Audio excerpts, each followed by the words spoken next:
Hello po mga kapatid, magandang hapon, magandang gabi, magandang umaga, anumang oras po na nakakarating at makakarating po sa inyong mga lugar, sa inyong mga dako ang video po na ito.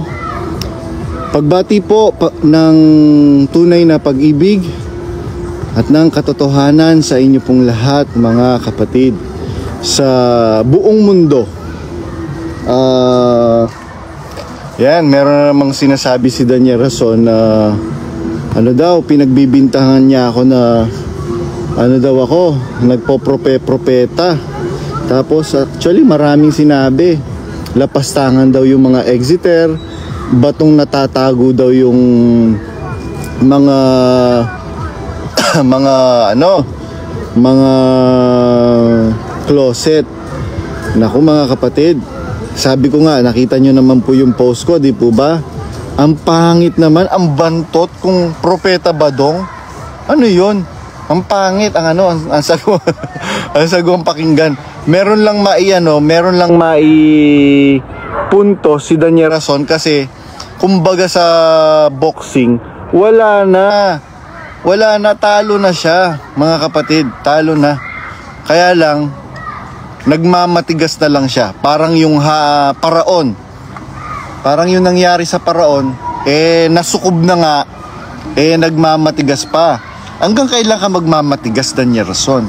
Tignan mo yung mukha mo ngayon. Mukha ng kulangot na na pinisa ng 10 unggoy na na lasing. Ay, tingnan mo yung yung inahamak-hamak mo. Oh, sariwa pa rin. Wala pang yan, hindi pa nagpapaano yan. Nagpapaderma-derma, hindi kagaya mo. Puro botox, tingnan mo yung mukha mo. Kaka-botox mo ang kumapal na ng kumapal. Pati yung mo.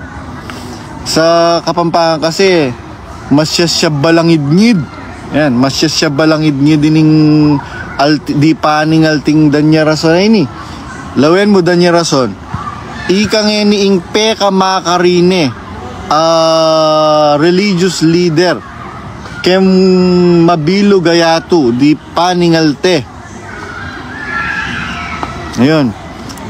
Hindi ko po kasi hindi ko po mapanood yung video. At saka magkasing pogi tayo, Brad Badong, sa totoo lang.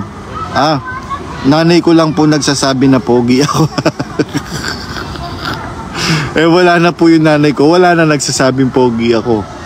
Ayun. Ay, grabe, sobrang pagod. Ayun. So, sabi niya pero talo ka kay Kilay Tado. Oo. Kilay is life. Biro mo kalalaki mong tao sa bagay meron namang mga lalaking nagpapakilay talaga. Pero it is very unbecoming to a religious leader na magkilay. Ano 'yun? Ano ka ba? Fashion model ka ba, Daniel Rason? Napakarami mo namang insecurity sa buhay. Sabi ni Sed Watashi, anong topic, Brad Badong? Wala naman tayong topic, ang topic lang naman natin. Itong si Daniel Rason, sugong napasubo na isinugo ng sumusubo. Ayun. Sugong napasubo na sinugo ng sumusubo. Nako naman. Ay. Ayun. Sabi ni Sister Annalyn Mirasol Magat, hi po mga kapatid sa inyong lahat. Nakita ko si Mama Mary nanonood. Hello Mama Mary.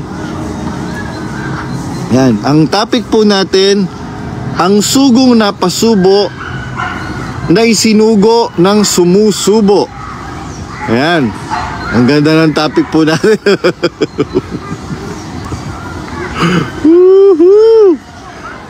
Tingnan nga natin yung mga nanonood.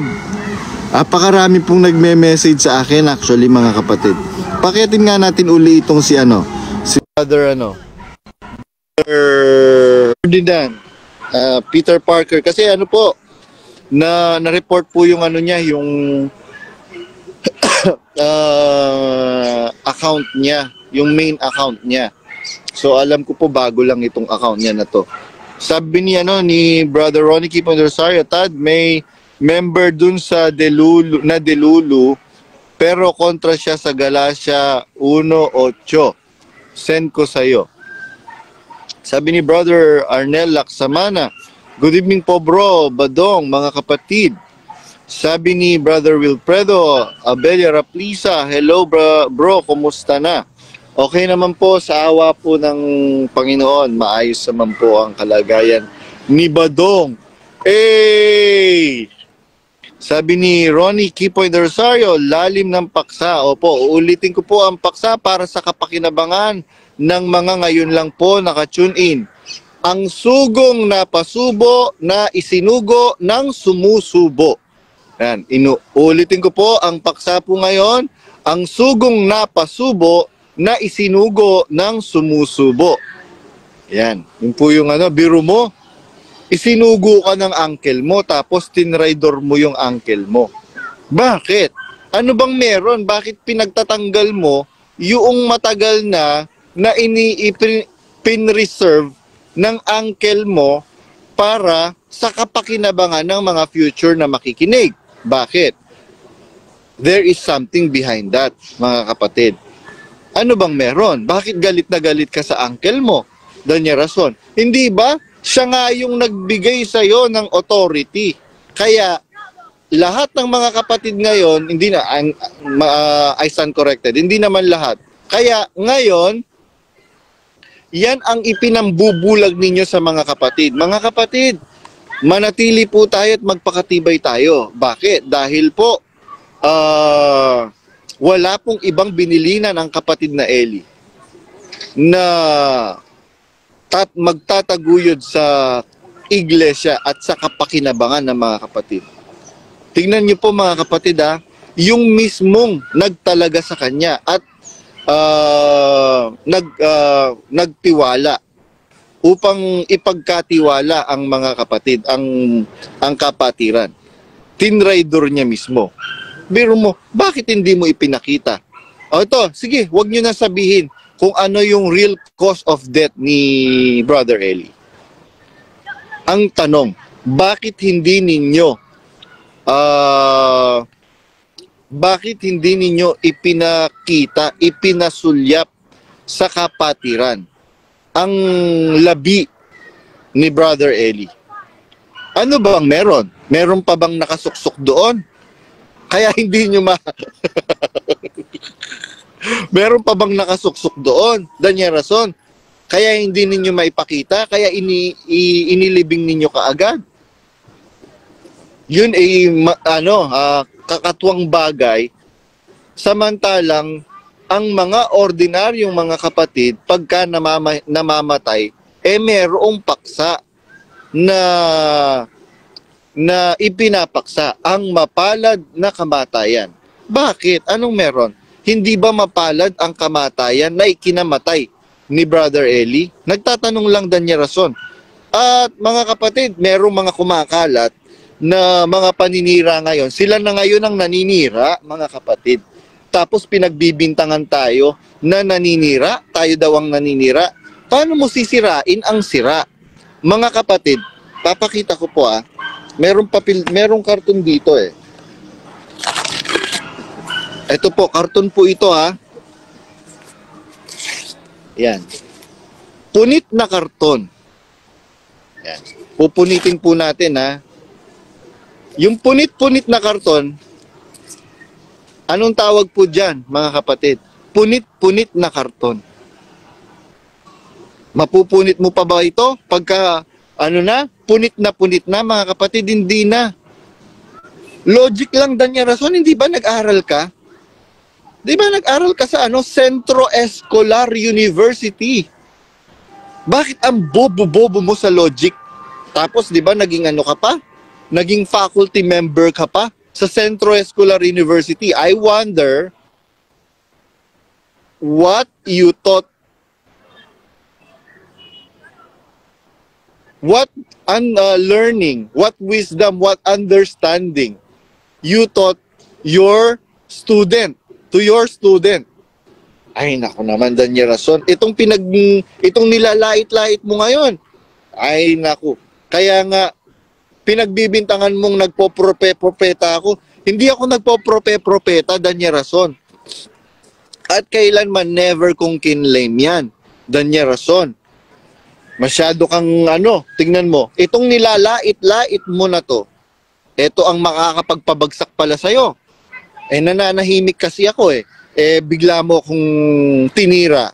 Ang dami-dami kong alam na kababuyang pinagagagawa ninyo. Tapos ako pang sasabihin ninyo ngayong masamang tao.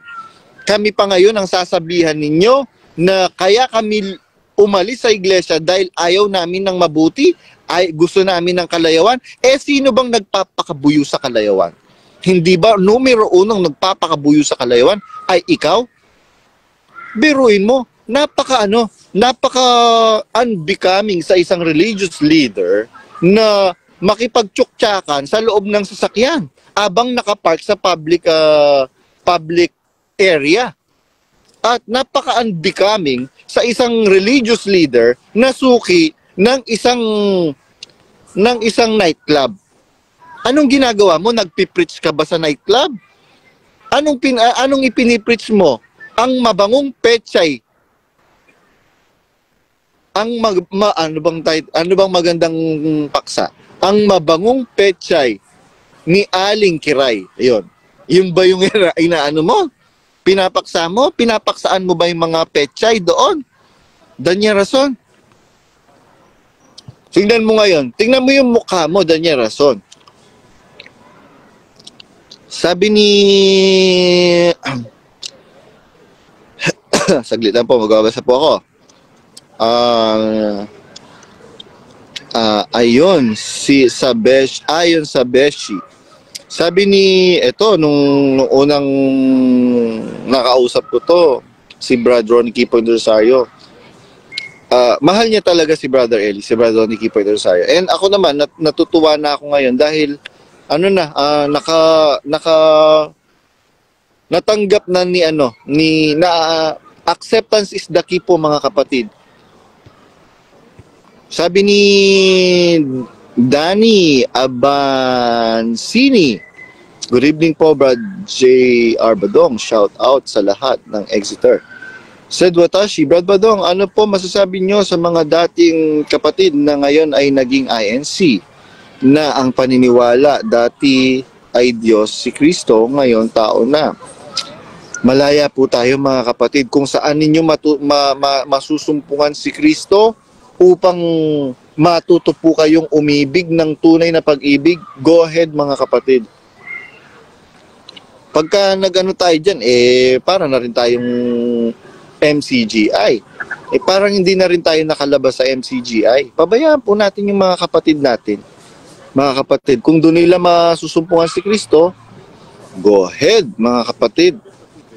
Tandaan nyo po, sabi ng Panginoong Jesucristo, ang hindi laban sa atin ay sumasa atin. Ganun lang po kadali, mga kapatid. Sabi ni Lola Cute, shout out, Tembong Tornes. Sabi ni Lola Cute, naging Doctor of Humanity pa siya. But inhumane siya sa reality. Yes, he is inhumane, mga kapatid. Doctor of Humanities ka, hindi mo pinapasahod yung mga yung mga empleyado mo. Actually, yung mga kasambahay mo nga kung kani-kanino nangungutang. Bakit? Hindi mo nga pinapasahod Daniel Rason. Tapos 24/7. Daig pa yung mga kwarto ng mga alaga mong mga aso. Yung mga alaga mong aso, meron pang tagapag-alaga. Etong mga kasambahay mo, mas masahol pa sa aso ang trato mo. Sabi ni Lola Cute, well said, J.R. Badong. Sabi ni J. Lagasca, si Daniel is nagsasalita lang para makontrol ang mga members niya. Exactly. Kung hindi magsasalita si Badong ng ganito, sino ang magsasalita? Sabi ni Brother Emmanuel Vivas, shout out. Ayan, shout out kay Brother Emmanuel Vivas. Yan. Hoy! Hoy, hoy, hoy, hoy, hoy!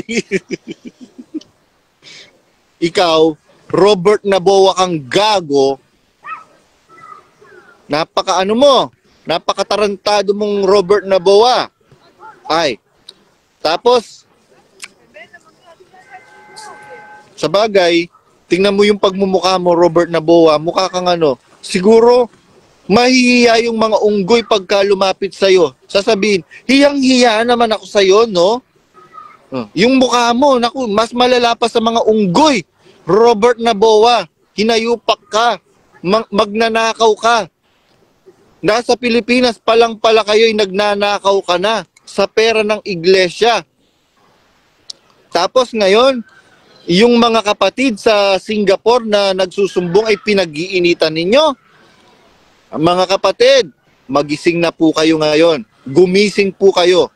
Sooner or later, ihintayin ko lang naman ang ang timbre ng mga kapatid. Basta, yun po.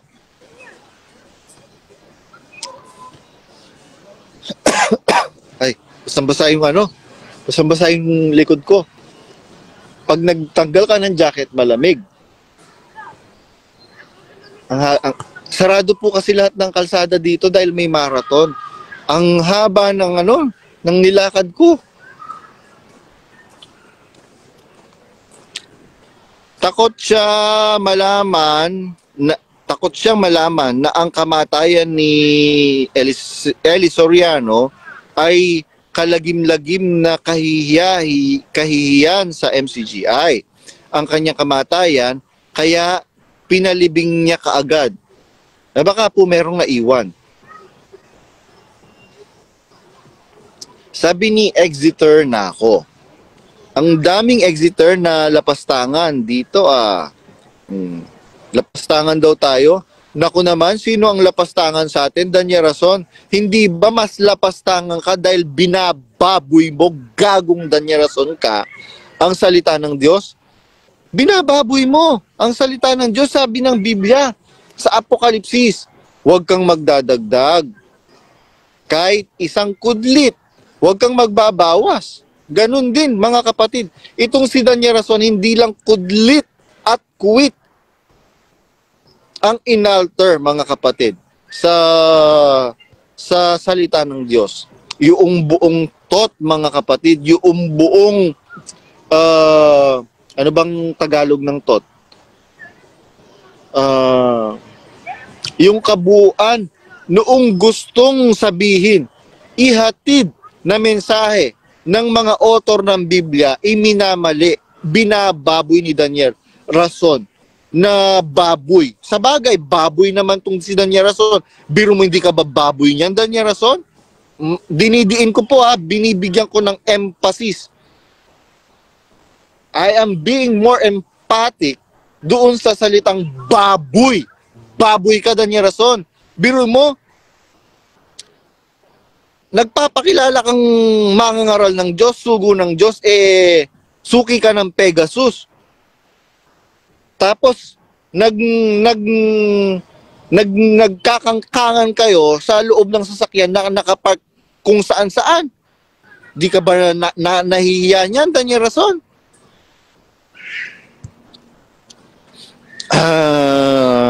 Tapos sasabihan mo kami ang lapastangan. Malinaw namang nakasulat, datapwat kahimat kami. Paul, the apostle of Christ, the last apostle of Christ, in his humility, idinamay niya po yung kanyang sarili. Hindi niya, datapwat kahimat kayo, datapwat kahimat sila, o isang anghel. Ang sinabi po niyang maliwanag, datapwat kahimat kami, o isang anghel na mula sa langit, ang bumaba at mangaral ng ibang ebanghelyo ay matakwil. Bobo! Napaka-bobo mong Daniel Rason. Bobo na, baboy pa. Sabi ni Brother Crisostomo Manalio, watching po. Sabi ni Sister Belinda Sanggalang, hello bro, hello, good afternoon to everyone. Sabi ni Sister Belinda Sanggalang, yung mga expose mo bro, marami nakapag-isip. Isip. Sabi ni Sister Nikki, makakapal daw mukha ng mga exeter, mas makapal mukha ng kuya nila, bilyonaryo, tapos miyembro, madaming nagugutom at hirap. Ikaw ang makapalang pagmumukha, Daniel Rason. Saan mo nakuha yung billion mong pera? Baka nga trilyonaryo na itong gagong Daniel Rason na to eh. Biro mo, ano ka lang, pipitsuging broadcaster ka lang, Daniel Rason. Pipitsugin, tandaan mo, pipitsugin ka. Hindi ka naman nagkaroon ng malaking break sa mga TV station na pinanggalingan mo, Daniel Rason. So, pipitsugin ka lang. Tapos, nagkaroon ka ng property sa La Vista. Sabi ni Justine Timber from Australia ito. Sabi niya, kumusta po sa lahat? Konting info lang. Same operation po sila, si O1 at saka si O5. Si O1 si Efren Booking. Si O5 si Resty Escariote sa Australia. Ibinababa na sa lahat ng lokal ang tulungan para sa 6 million Australian dollar na pinalilikom para sa bibilhing lokal dito sa Melbourne. Lahat ng kapatid may target na naman tulad ng dati nilang ginagawa noon na after makalikom wala ding nangyari sa mga pagtulong-tulungan na Islam. Yan, mga kapatid, sa lahat po ng panig ng mundo, tinatawagan ko po kayo ng pansin. Gumawa po kayo, mag-file po kayo ng reklamo sa kani-kanyang gobyerno kung saan po kayo naroroon, mga kapatid. Kailangan po tayong magtulong-tulong para ireklamo dahil makatarungan lang pong ireklamo po natin sila. Dahil they have exploited us in different aspect, mga kapatid. Money, time, emotion, and everything, and all, etc., mga kapatid. Sabi ni, yung mass baptism na 1,000, bro, totoong ulat kaya yun? Naku. I doubt, mga kapatid, kung totoong ulat yan. Iyon nga sinasabi nilang tingnan nyo po logic lang po. Kung yung mismong salita ng Diyos, binabago nila, yung pakayang bautismo, wala namang makakasaksi, mga kapatid. Kaya malabo po yung 1,000 na yan, every mass baptism. Malabo pa yan po sa sabaw ng pusit. Sabi ni Sister Belinda Sanggalang, bro, sino po si Daniel Rason Jr.? Yung pong anak niyang lollipop boy. Yung pong ampun niya. Sabi ni Mario Pahikulay, let's see and wait for Exeter's expose. Sabi ni Dayan Adrian, walang kakupas-kupas. Sabi ni Michael Luna, gandang gabi mga tupapips. Paakyatin natin itong si Mama Mary. Kasi pagka si Mama Mary umaakyat, nanggagalaiti sa galit si Daniel Rason.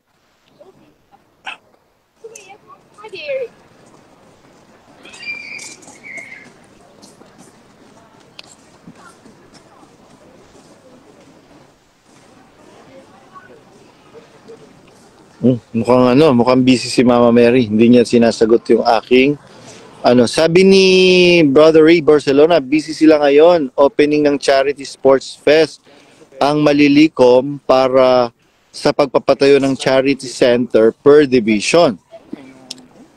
Yan.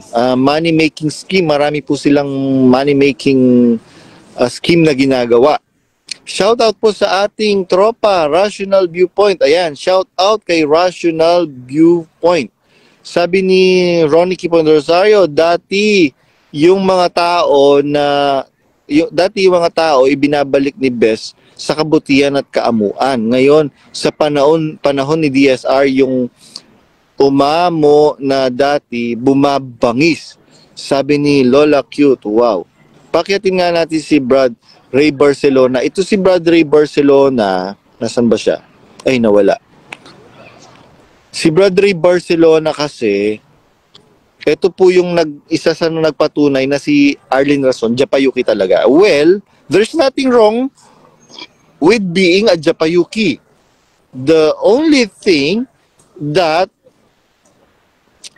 the Japayuki has been demonized because of what Arlene Rason did, mga kapatid. Why? Biruin mo, saan ka nakakita asawa ng religious leader, Japayuki, mga kapatid? Walang ganun, Mars. Wala kang mababasa ganun sa Biblia.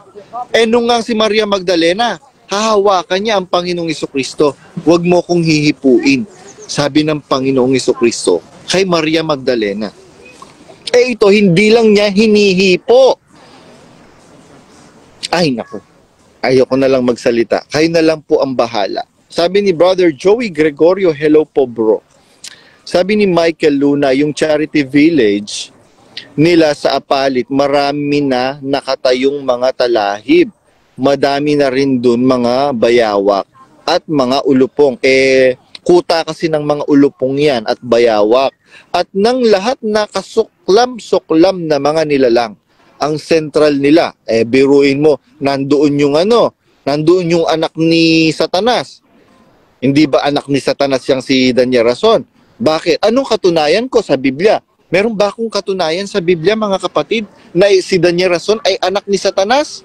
At lahat ng mga tagapagtanggol ni Danya Rason ay mga kapatid niyang anak ni Satanas. Meron po, mga kapatid, napakatibay ng ebidensya.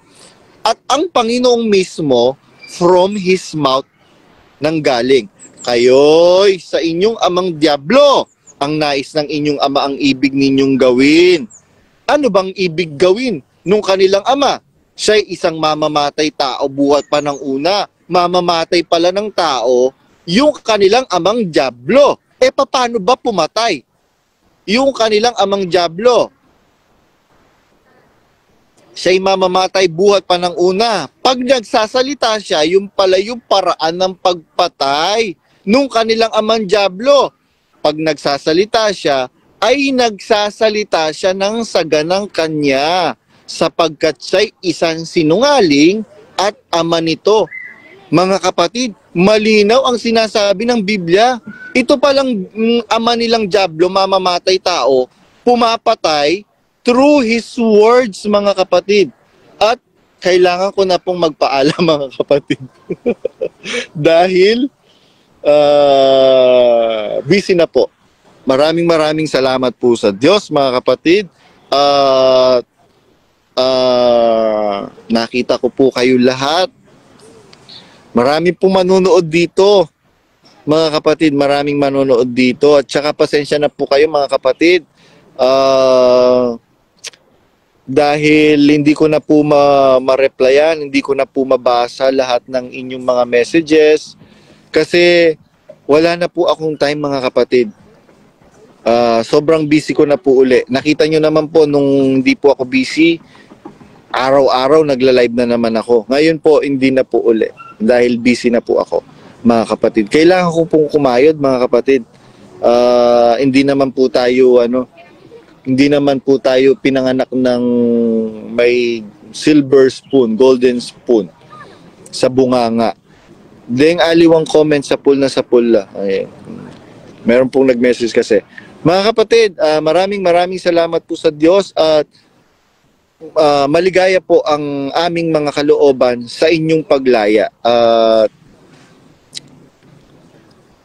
Tinawag tayo sa kalayaan, wag lamang po nating bigyang daan. Gamitin ang kalayaan sa ikalalayaw ng laman, mga kapatid. Wag po tayong magpakasama, mga kapatid, at wag po tayong lubhang magpakabanal. Bakit mo sisirain ang iyong sarili? Sabi ng Biblia. Mga kapatid, magtiwala po tayo sa Diyos at sa Panginoong Jesucristo. Ingatan po kayong lahat ng Panginoon. Bye-bye po. A.